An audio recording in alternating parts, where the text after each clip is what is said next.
Are you overlooking something? If you could take a moment and pause right this moment and notice what you're paying attention to. Open your senses and see if you can discover what you've been failing to notice. Our attention is usually selective. What are you ignoring? Welcome to Your Time to Come Alive. My name is Valerie Hope. I am your host. I'm so happy that every week I have amazingly beautiful, interesting people to connect to and have conscious conversations, help you connect with them, and then also bring even more creativity into your life as a result of our conversations. Our mindfulness practice today was from Mindfulness on the Go. I want to make sure I give a shout out to that. Here we go, in case anyone's interested. I might be using that on occasion. I really enjoyed it. And one of the people who I think demonstrates and models mindfulness the most is our guest for today. And guest is Karen Romestan. Reverend Karen Romestan is the Reverend or the minister at Unity Church on Greenville. I'm so grateful to have her on the show. And I want to say that, Karen, you and I have met now. Gosh, I've been going to this church for 5 years, I believe, 5 years. And in the 5 years, we've had some really beautiful conversations. I remember specifically having a conversation where I really got clear on the kind of work, the way I wanted to work, and the way I wanted my career to go. So liberating. And you said some things to me and shared some things about yourself and what you're passionate about that I would never have learned had we not had those moments, sacred moments, if you will, of conversation. So grateful to have you on our program. And I want to make sure that you're unmuted. I'm trying to unmute you on this end and I can't. Can you unmute yourself over there? I think I'm Perfect. There you go. That was a moment too. Welcome to the show, Karen. What else should we know about you? Thank you. Thank you for having me. Moments are sacred, and every moment is sacred. And what I have found in arriving in this part of my life, that every phase of life has beautiful gifts to offer us.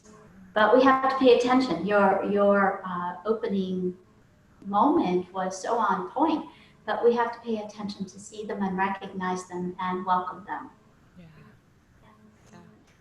And I can tell how much of that you practice, not only because of your role at the church, but also in your daily life. How did you come to a place and time in your life where being mindful was so important, really being attuned to those moments? Being in the wrong places and knowing that I was in work environments that were not right for me, that were not nourishing and nurturing. And then I started paying attention to what aspects of those roles didn't resonate, didn't feel comfortable. And of course, being in ministry, it's a very protected environment, sitting in a church each day to do my tasks. And I have constant reminders to be mindful. So in the 10, 12 years I've been involved with the Unity Church, I've had reminders to be more mindful, and then to make it a conscious practice and a devoted practice. Meditation has always been, and that's shifted where my mind goes. Practicing our Unity teachings of being disciplined with my thoughts, being cognizant of my thoughts and the impact that they have, has called me to be more mindful. So it's been many years that all those nuances have come into place. Karen, your background was not Unity Church, right? 10, 12 years only, but what was your spiritual background or your spiritual religious upbringing like? I was born and raised as a Presbyterian, and the doctrine of the Presbyterians, I recited everything that I was supposed to recite. I prayed the prayers and I said all of the things that I was supposed to say, and yet it didn't feel cellular for me. And in 2005, I went into my first Unity church. And what the minister of that church said just seeped straight into my heart. And it resonated in every cell, every fiber of my being. And the things that he said that day, that we are inherently good. And that was just music to my ears and to my soul. And it just expanded from there. That resonated as truth for me. And my life changed dramatically when I began to study Unity teachings and the principles and spiritual laws and how we form life from our thoughts. And from the activity of our thoughts, we form our life and we impact other people's lives. So what I'm thinking and what I'm believing about another is impacting their life. That was very powerful for me. And there came a responsibility with knowing that as well. Darn. A responsibility, yes, yes. I had to monitor my thoughts. I had to be a better steward of my thoughts and to decide what I wanted to contribute to my daily life and to the lives of others. And there was a really profound moment when I was walking. I shared this yesterday in a class. I woke up in the morning and I just felt grumpy. And I decided I was going to keep that. I was going to hang on to that. I was just luxuriating in grumpiness. And I drove to work and noticed, yep, I'm still grumpy. And I pulled in and I just decided I wanted to hang on to that a little longer. And I walked into the door, and as I'm unlocking my office, an elderly man walked by and said good morning to me. And I turned to him. And he was one of the most kind and gracious human beings I've ever met. He came to live in our community because his wife had passed and he could no longer stay at home. And when he spoke to me, something triggered of all the loss, of all the experiences he had in his life and the adjustment that he was making to this new community at an advanced age. He could still greet me with joy and enthusiasm, and he deserved more from me than my choice to be grumpy. And my attitude, my affect changed like that. Wow. In an instant, it changed. He deserved more He from deserved better from me. I'm getting some chills here. That's a profound moment for me. Yes. And so what was the interaction? How did it impact him? Was there any exchange after that?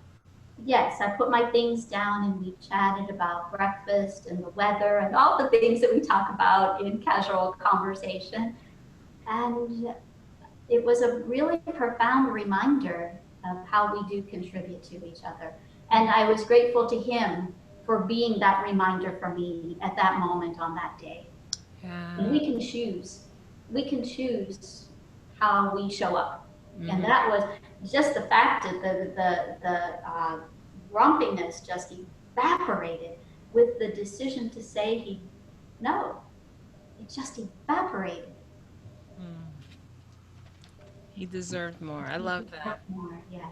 You mentioned that one of the ways that you've become mindful of what works is by being mindful about what doesn't. Right? And so I'm curious about how that's played out in your spiritual life. When you think about, being raised Presbyterian and all the years that you spent there, and then whatever was said at that Unity Church that that triggered your heart so deeply. What was it that, how does one know what is actually resonating and not something that's just, oh, a passing fancy or flavor of the month? How do you know? Yeah, well, we have our human senses that the world appeals to. You know, we like the scent of flowers, we like ice cream, and those things in the human realm. But what I was hearing resonated more deeply than just a like or a passing fancy. It was something that resonated deep in my heart and in my mind as truth. Because in growing up, the idea that I was a sinner didn't fit into the cells of me. It didn't fit into the depth of me. Uh, and so that never rang as true for me. And that God would look upon me and judge my worthiness and to be the judge and juror of my thoughts and actions didn't resonate with me. Even though I was saying the things I needed to say, you know, as a young adult, it no longer resonated. And I chose to walk away from the church, but there was an emptiness. There was something missing. Um, and I believe that there is that power, that energy of the universe that's greater than myself, greater than the collected consciousness. And I found that in unity, and that's the, you know, source, universal spirit, the many names that we call that energy and essence, God. It was a concept of God that I could follow, I could believe, and I get, you know, goosebumps just thinking about it because it vibrates at an energy of truth. It's a high frequency vibration. Is that true? Mm. My family grew up, or I grew up in my family going to Salvation Army when we were very young. And my parents actually started off there, and when we were born, we were kind of born into that faith as well, that tradition. And it served us so well for many years. And then it turned out when we left Panama, we immigrated to the U.S., it was a little bit more difficult to connect to the church where we lived just because of distance, and we couldn't participate. So we ended up going to churches that were more generically Christian, I guess you could say, in the military bases we lived. Mm. That worked for a while, and then when I went to college, I connected with the Episcopal Church, and you know, I said all the right things, and I did the communion, and I was, you know, I participated in different areas in different ways within that church, and that resonated for a while. But then I graduated, and that no longer resonated, and there was a time where there was a little bit of nothing, and then I went back to the Salvation Army, and that resonated, and then no longer resonated, and there was another drought with nothing, and then I remember my mom actually made me go to church. It was about, so 5 years ago, I remember having a conversation with my mother, and it was really not about my spiritual life at all. It was like, this is a good place to meet men. It's like, you should go back to church.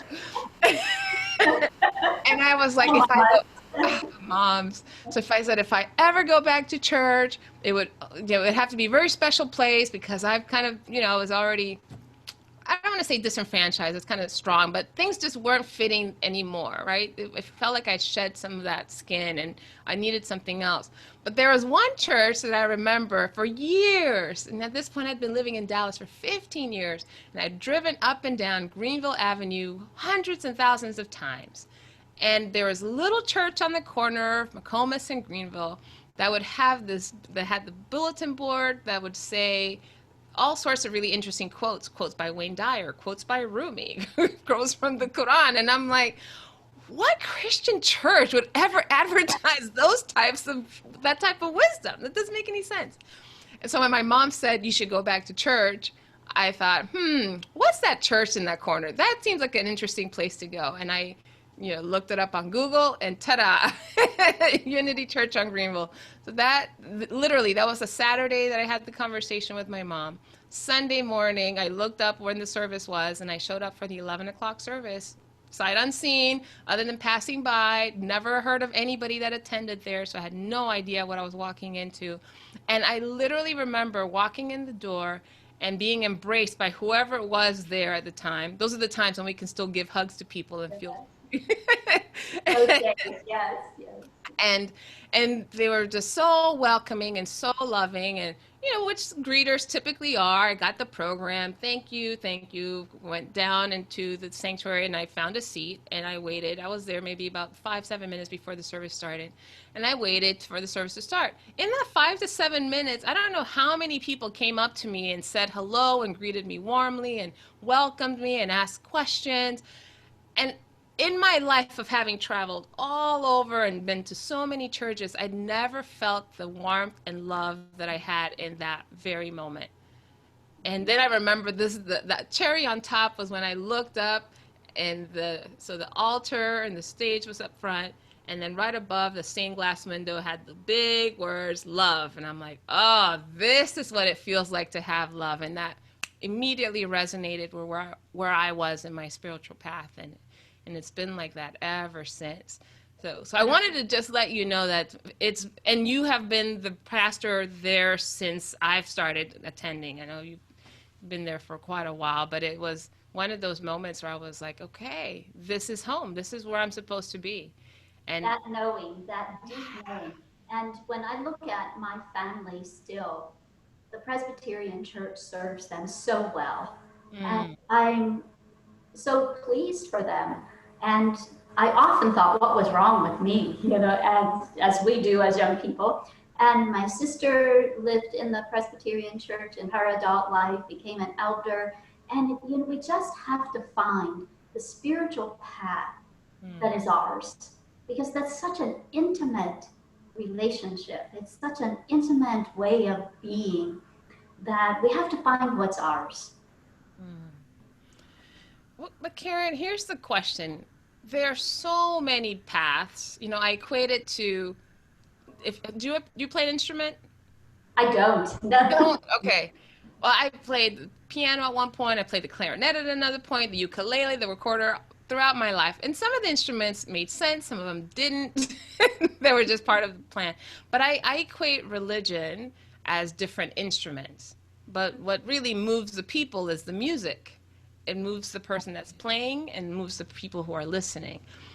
But it seems like we live in a society, and I think this has been the history of humankind, that prioritizes certain instruments.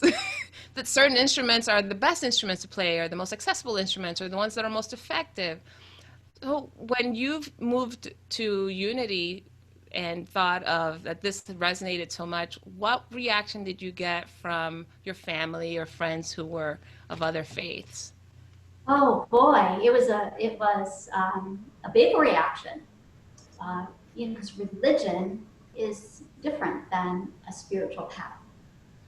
So you can have a spiritual path within the context of religion. And boy, my family did not appreciate that I walked away from our church of our youth, didn't quite understand what unity was, and just don't subscribe to the teachings. And so there was some fear for my salvation, fear for my eternity. And that's born from love. They loved me. They didn't want me to be condemned to hell the way our Presbyterian upbringing taught. And in Unity, I know that we're not condemned to hell except in our own thinking. So, it's just a different look at things. And so my sister and I have a great way of being together. If either of us begin to feel stressed by our conversation of religion, we simply have a phrase and we simply say, "Isn't the weather lovely?" in the middle of a In the deep middle of, in the breathe. middle of feelings rising, we just say, isn't the weather lovely? And it just diffuses everything. I have no need to change the way she practices her faith and how it serves her life. I honor that. I'm so grateful that there's something in her life that leads her, and I have mine. And it's what nurtures and leads me. So, just honoring whatever path people find. Yeah. Yeah.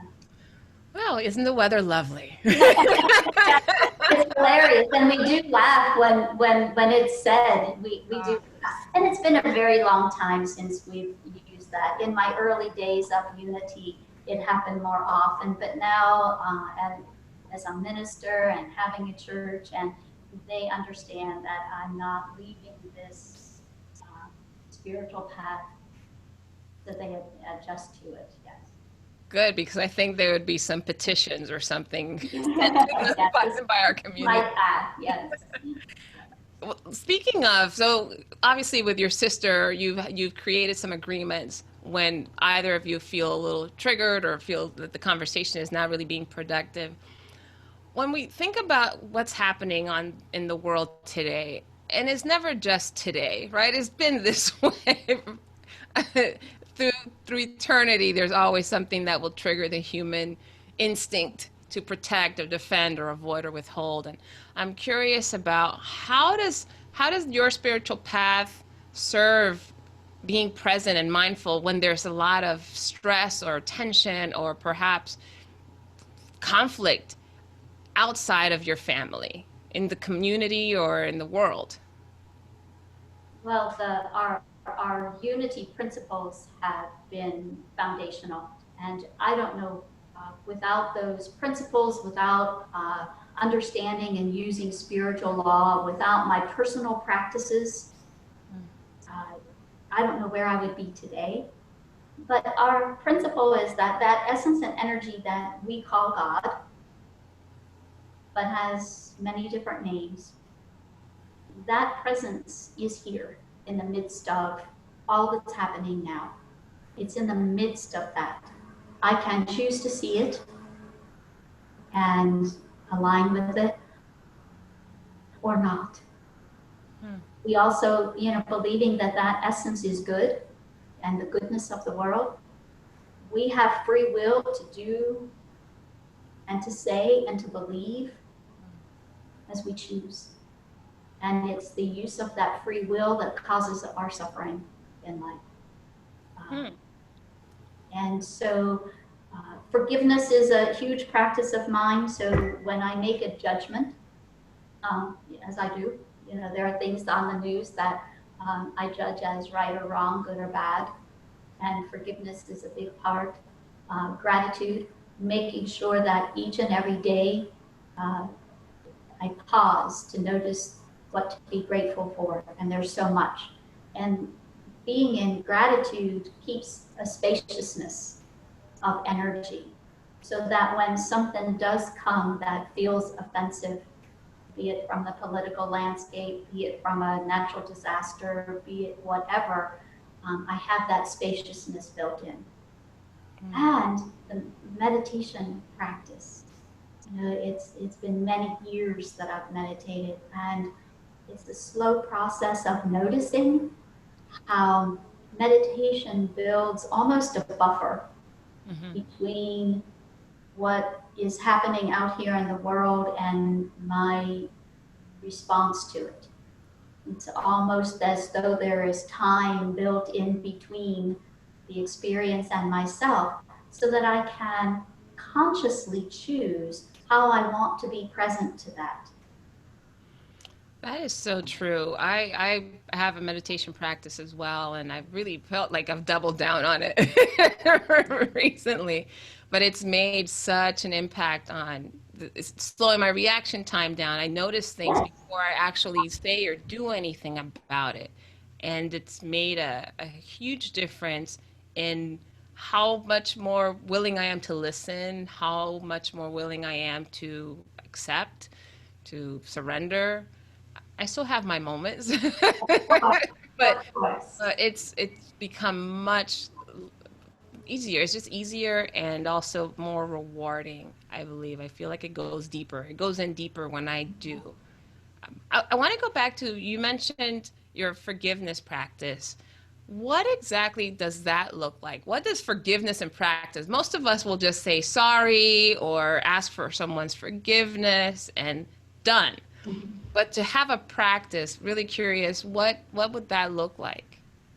It will sometimes look like the ritual of a burning bowl, that whatever it is that I feel a need to forgive, I write it and allow the flame of the candle to cleanse it and to allow it to evaporate.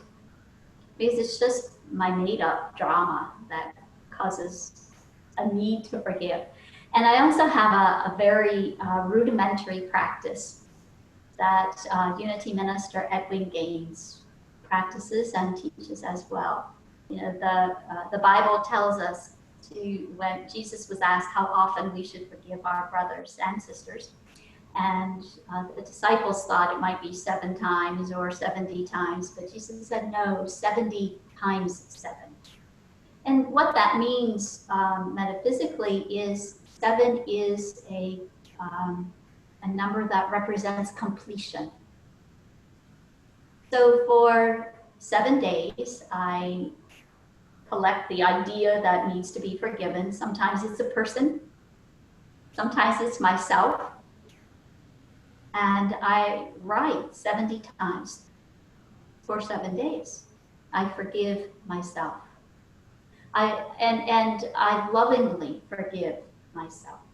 I lovingly forgive myself. And I really pen to paper, and there's a process that happens. And about the 3rd day, I start to feel that energy loosen, and the temptation is to stop, but continue. And at the end of those 7 days, the process is complete. And how I know that is if I can feel gratitude for the experience that I had with the other person. That I can feel grateful for the gift that was shared and for the wisdom that was garnered from the experience. Because we encounter everyone for a purpose. Mm-hmm. Karen, during this time when there is so much happening, there's a pandemic, we're in the middle of some of the greatest racial tensions that many of us have experienced in our generation. How does your forgiveness practice inform, or what recommendations have you given or will you give regarding how to use that during a time where there's so much unrest, discomfort, anger, disappointment, frustration? You know, I've had very little anger around those things. When I look at what's happening with the racial tension, you know, I wrote about it in the e-news message this week, that everything has happened as a perfect storm. We were placed at home, separate from each other, in a place of lesser activity, lesser stimuli. And when we saw what happened to a man, between a man and a police officer, it brought us to attention. So these 2 people were critical players in a scenario that brought our country to full attention to what has been happening for years and years and years. We could see in front of our own eyes pain and suffering. So for me, that's a call to stand up, to be the best person that I can be, to be that presence of love. And that's such an overused word, but that's what we're here to do, to love one another, period.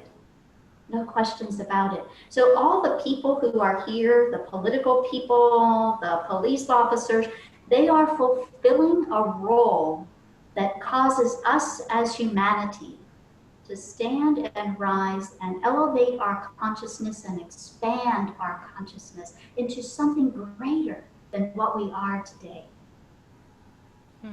If you had to tell that to a child, how would you express it? I'll be telling this to my grandchildren in a couple of weeks. So that, we all have a role to play in our world.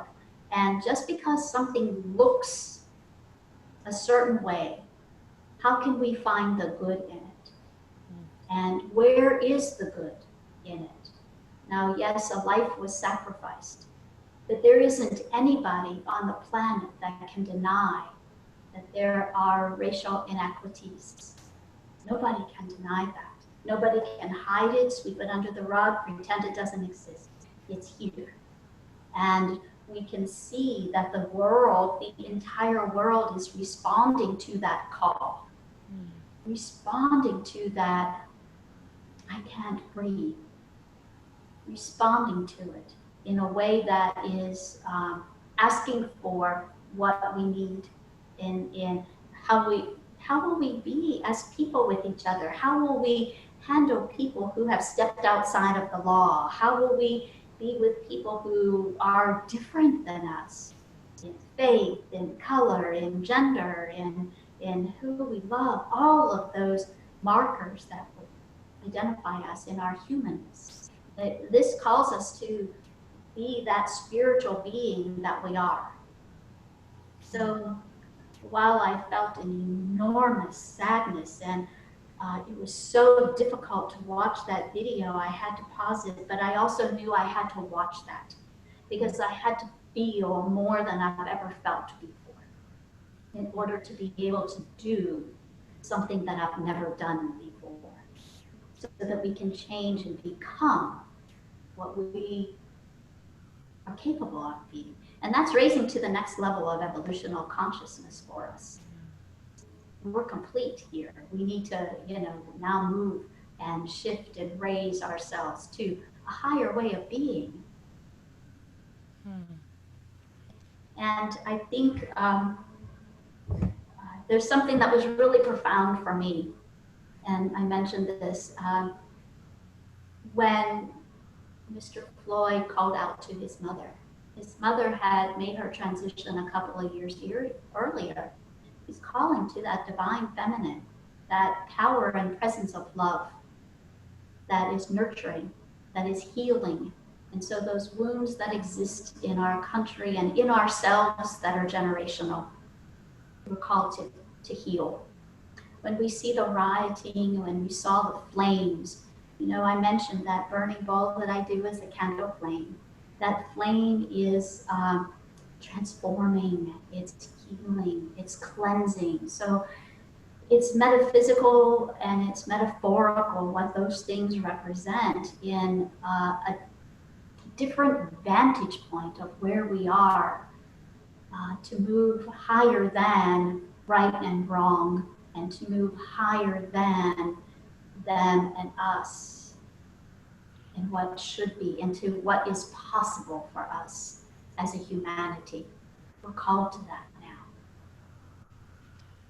There seems to be part of the conversation, and even with my family, we are immigrants to this country, and one of the things that we acknowledge is that we are Black, clearly, and we also don't have the generational trauma that an African American born and raised in the U.S. has. Those are not the stories that we shared at in our dining room table or throughout our time growing up. But we also can acknowledge that that trauma that someone wasn't able to, something as simply as use the restroom where they wanted to at a certain point in life, like your uncle or grandfather couldn't, or spit on for going to the wrong school or walking into the wrong place at the wrong time, or God forbid somebody in your family lynched because they're Black. So this history and this hurt and this trauma that has impacted the Black community here in this country and in other parts of the world too. When you talk about forgiveness, how does someone address that type of generational trauma. And I would imagine that there's trauma in all different types of races and cultures and ethnicities too. But when it comes to something so deep and that's been inherited from generation to generation, how does one begin to peel that back and move forward in a more spiritual way? Acknowledging that a wrongdoing has happened, and it may not be by me. People who say I don't own slaves. Yes, and historically, when we go back to those moments in our history that people thought they had the right to own each other and to treat another less than honorably.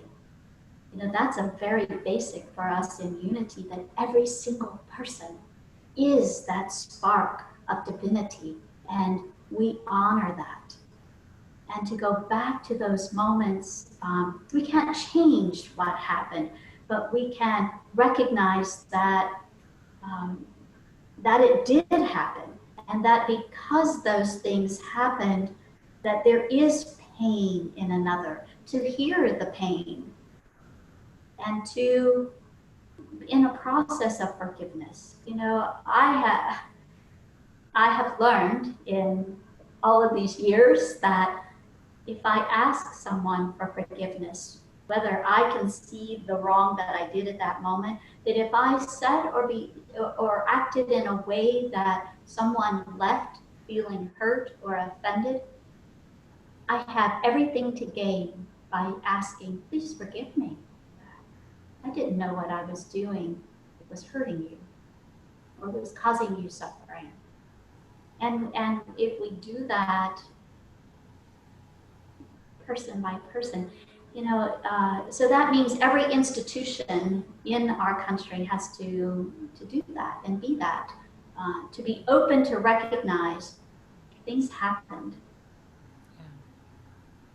that was not honoring of another soul, of another being. And that's the first step. I can't tell someone how long it's going to take them to recover from that. As you said so beautifully, it's generational trauma. And taking the first step to acknowledge, for me to say, I hear you. I hear what happened to you. I will never know that feeling. But I'm sad that happened to you and the impact that it has on your life. I'm sad for that. How can I honor? It takes being vulnerable. It takes being honest and not being afraid. Because you can't be afraid and be vulnerable at the same time. Fear is going to keep you from being open to say, yes, that happened. I'm sad that happened to you, because I truly am. And to move in whatever direction we need to. We can see the institutional changes that might need to happen, and then we can see in conversations like this, in small group conversations, how we can be together. Yeah, that is to I think bring it to something even more practical. It's funny, in conversations like this, I feel, yes, of course, that's the exact way to do it, and to ask for forgiveness, and I feel like I don't have any sense of resistance around that. But Karen, last week I got a text from somebody that said, you did blah, blah, blah. And I was like, no, I didn't. Yeah. That wasn't my intention. And it was not related at all to race or anything. It was a misunderstanding. But it was interesting how in that moment there was some reactivity for me. I'm like, that's not true. That's not how I did it. And my instinct was to defend. Those are great moments, noticing that feeling that rises, and oh my gosh, I'm feeling defensive. Oh, there's something for me to pay attention to there. And what's that about? And this experience of being at home has allowed a lot of people to do that exact process. Oh my gosh, I'm feeling a little movement inside there. We all have that beautiful intuition. We all have it, and now we can pay attention to it. Mm.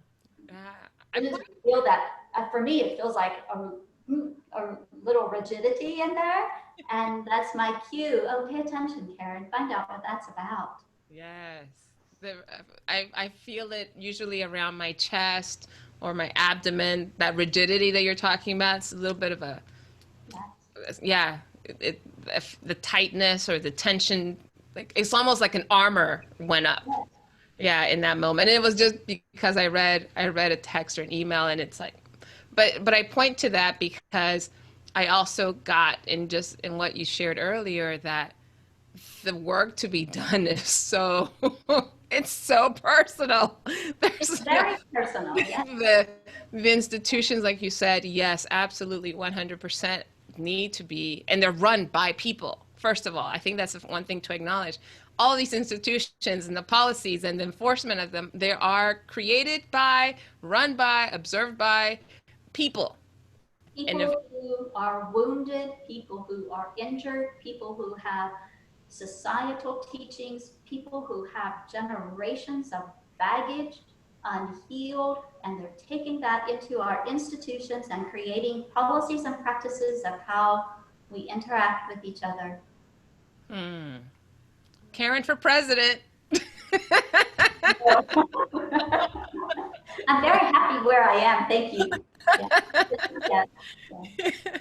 But no, you're right. But I think because of that human frailty that shows up in everything, and the times where even just noticing that very simple example I gave you made me react, and I saw my reaction. And I have a meditation practice. I have conversations like this quite often and easily, and I can't imagine the leaps that will need to happen in the individual and the soul, right? That moment that needs to be purified, like you said, through the flame. It feels like this is a flame right now. Like Yes. everything that's happening is that flame that would hopefully purify. Huh. And once we reach that tipping point of having enough people who are willing to have those conversations, I'm a firm believer in the collective consciousness of humanity. That's why my responsibility to what I contribute to that consciousness, I take that personally, and I know you do too. So when we have masses great enough to reach that tipping point of a consciousness of the collective that is moving at a higher frequency, at a different vibration, in a different way, then we can impact others. Oh.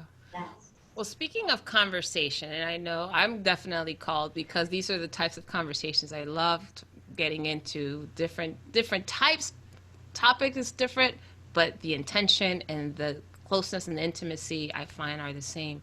But you have also the types of conversations that you love, and I know you've established your own business to further those conversations. Can you share a little bit about what are those conversations that you're having now, and how does your business support that work? Yes. My conversations with individuals is called spiritual direction. And it's not a new practice in any way, shape, or form. It's been hundreds and 1,500 years people have been doing spiritual direction.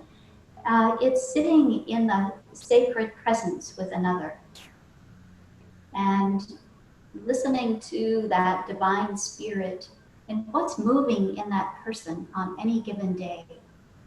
And for me, it's showing up, putting myself aside and listening and allowing that divine presence to respond and react. I don't have answers for anyone. This isn't counseling. It's not telling people what they might do. It's not a lot of things. But what it is me holding a sacred space and a container for people to speak their truth honestly, and to work through some of those things that rise in us, the familial conflicts, the conflicts with self, the feelings of not enough, the doubt and the worry, all of those things that are not our highest consciousness. And the sessions are once a month, because what happens in a spiritual direction session, we then need to take home and integrate. And about a month is a good time to integrate that. And then we meet again. It's one of the most profound experiences of my spiritual life, is to be present to another as they share their spirit and allow spirit to move as them, and inviting them to inquire with that spirit of themselves into what's the growth opportunity, what's the learning in that, because everyone has that divine intuition. We're born with that, it's innate in us. And to bear witness to be present while someone is finding that in their life is just a beautiful experience for me. Are these sessions, you said once a month, are they in groups? Is it one-on-one? You know, it can be in groups, but for me, my preference is one-on-one. So I meet with a person. Right now, I meet by telephone, by Zoom, but I have a couple of people that we work face to face, and that's wonderful to be in each other's energy. I have a person that I do on Zoom at a distance, and that's lovely too. And it's amazing how the power and of our own divine presence can move through the ethers, and we can feel that connection with the divine as we go through our conversations. And I have a couple that I do just by telephone, which is very powerful also. What are the conversations like? So you mentioned everything from family to individual to career. So what is the experience like? I know I don't know if I understand how does that happen, and what's the impact? We begin by centering with that presence within us, by whatever that person calls it. And then we invite that spirit to reveal what would like to be shared in that session. And it's amazing that when we pause, when we go within, it's pretty quick that we know what we should be talking about. It just rises in us. And often it's taking an experience of life and looking at it from our youth, when we began having those lessons of our value and our good and imprinted upon us.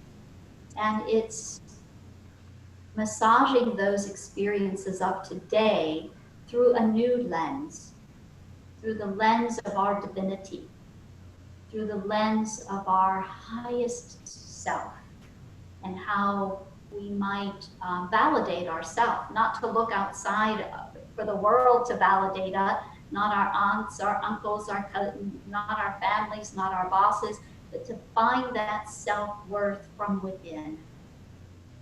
And that's a big shift. You'd mentioned to me before that you have a passion to support and guide the transgender community. Can you talk a little bit more about what is it about that particular conversation or that particular community that's drawn? I made a point to learn all that I could about the transgender community. It was just something that I found of interest to me. And I know that the transgender community is very marginalized, not validated. And yet, for me, you know, every soul is a valuable soul. And I've had just lovely experiences in my interactions with people from the transgender community, and their willingness to teach me the language to use, and how, you know, when I want to talk about mathematics, I need to know the language of mathematics. And when I want to talk about a transgender life, I need to know the language to talk about transgender life.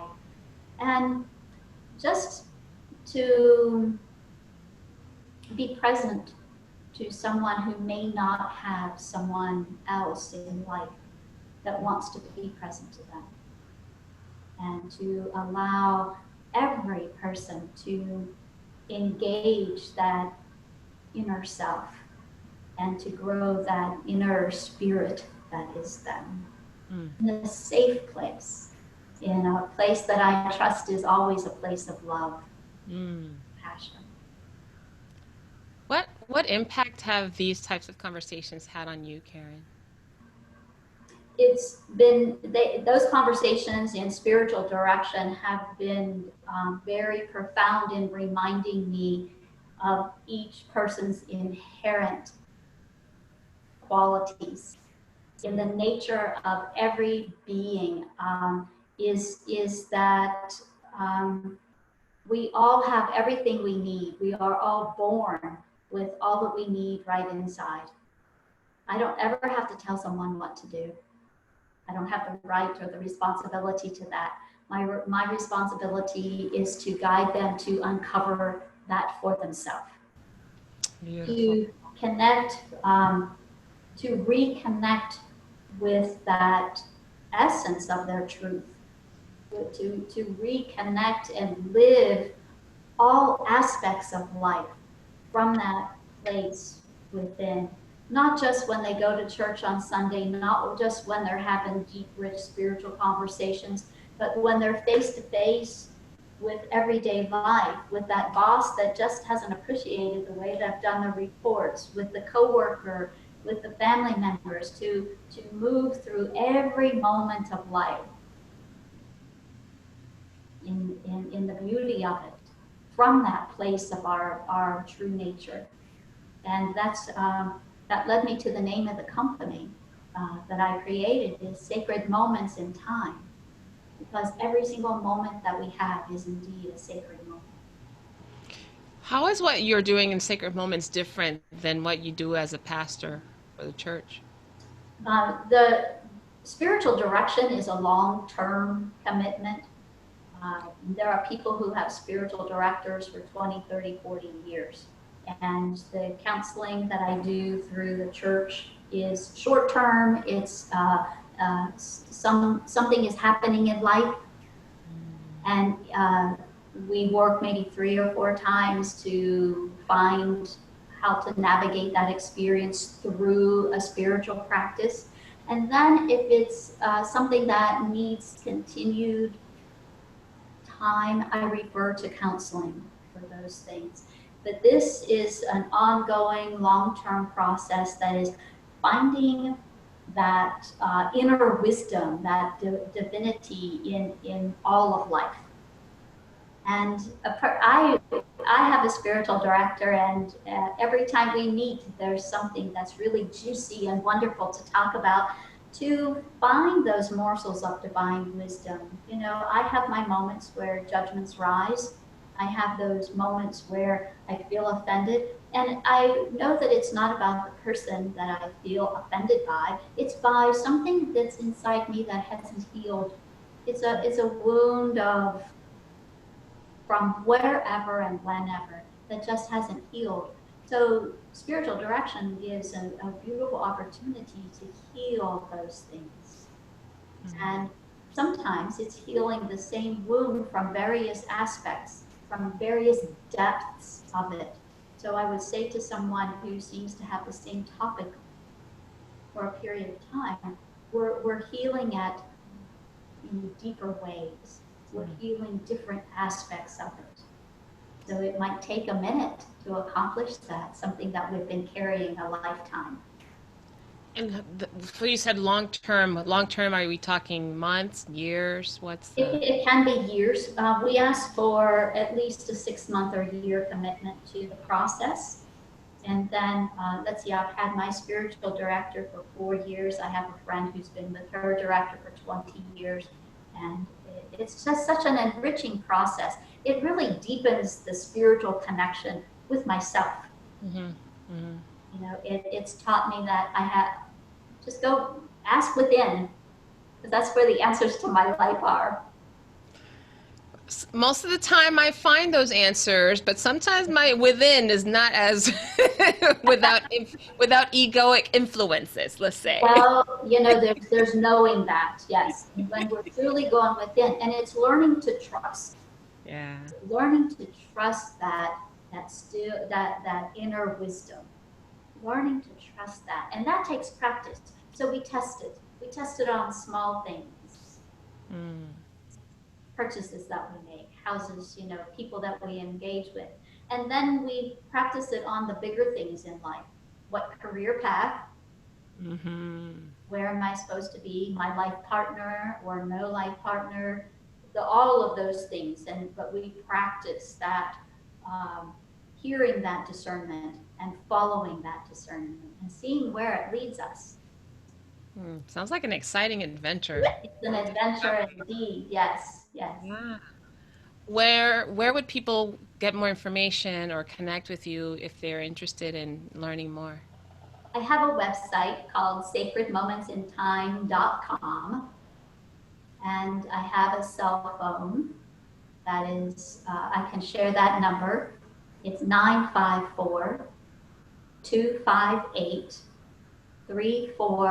954-258-3456.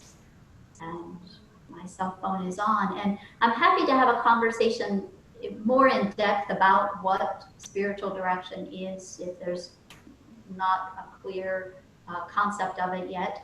And, you know, to have a session and see if it feels right for you. And or even make a referral for another spiritual director if you like. So all of those things. I'll be sure to add your website and perhaps even an email might be helpful along with your number in the notes. Yes. No notes that way people, if you didn't capture it, no worries. I'll make sure I have that so that you can copy and paste it. Would Uh, you want my email address now or no, you later? can just send, yeah, if you send that to me, I'll make sure I post it for others. One of the things, Karen, that I've really appreciated just in the last couple of episodes, I think this is episode number 80 in my podcast, which has been phenomenal, having some interesting conversations. But I have this game that I purchased recently called We're Not Really Strangers. I don't know if you've ever heard of it. Oh, no, I haven't heard of it yet. It's a series of cards that have questions around perceptions about individuals, connection questions, as well as reflection questions.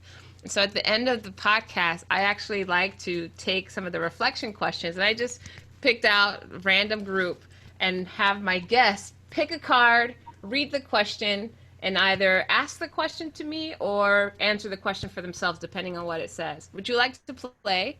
Yes, I would. That sounds like Okay. a lot of fun. Yes. All right, so go ahead and pick a card, and I'll stop my finger when you tell me Right to. there. All right, here's the card. I'm going to show it on the screen so that you can read it. Oh, let's both answer that. How would you describe me to a stranger? All right. Okay, I'll go first. Okay. Okay, so how I would describe you to a stranger, and I think I did at the very beginning of the podcast actually, is you're an amazing listener. I think the level of depth and spiritual wisdom and mindfulness that you demonstrate, you don't just do it in the front of the church. Actually, to be honest, I feel like you do that in such a deep way, one-on-one, far more than I would have ever imagined. And also your level of love and compassion for all things related to nature is quite astounding sometimes. The reverence that you have for all things, including human beings, of course, but animals, trees, water, and that's how I would describe you to someone. And I would describe you as, once you meet Valerie Hope, your life is changed by the magnificence of your energy and the uh, contagiousness of your enthusiasm. It's so real, and that's what I know about you. Is it's so real, and your outlook is so positive, And I don't know if that was just inherent or you practiced that, but you change people's lives with your presence. That's a beautiful thing. Yes. Yes. Lovely. It's been great playing with you. As my brother calls the podcast, my sandbox. Yes. Yes. It's been lovely to have you on my sandbox. All right, I'm going to pick a card just because I get to pick one too. And Okay. I'll go with this one here. Okay. Oh, it says, what do you think my superpower is? I think we may have touched on it already, but I I really think your superpower is listening. There's presence. I think there's presence.